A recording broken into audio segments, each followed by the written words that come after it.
From what I can figure, the two gray wires here are the X and Z axis wires, and I think I know which one is which, tracing them back to the controller. And then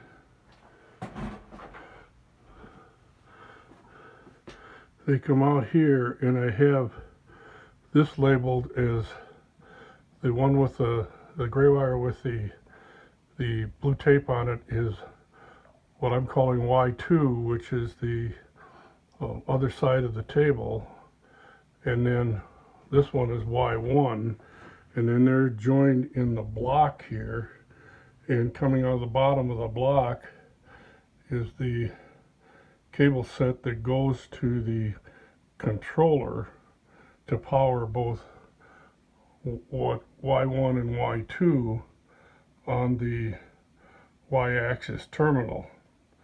So there's X and Z are pretty well defined.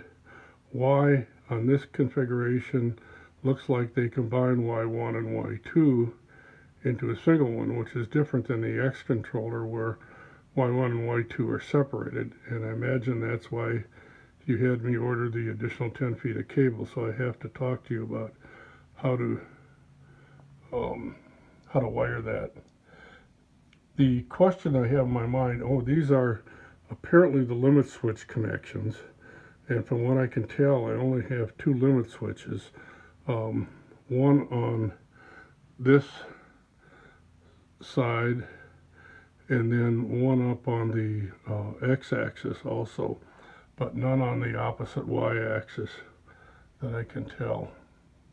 The question that's still open in my mind is I can't figure out how the spindle is powered.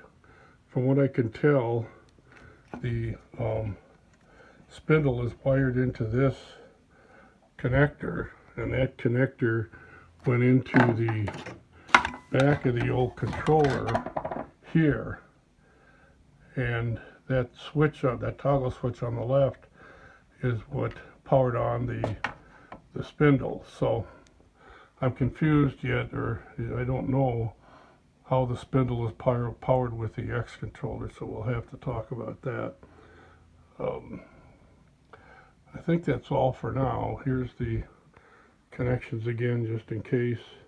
We probably should talk about how I transfer those over, and that's about it. I will give you a call sometime Monday when you have time available, and we can talk about this. Thank you, John.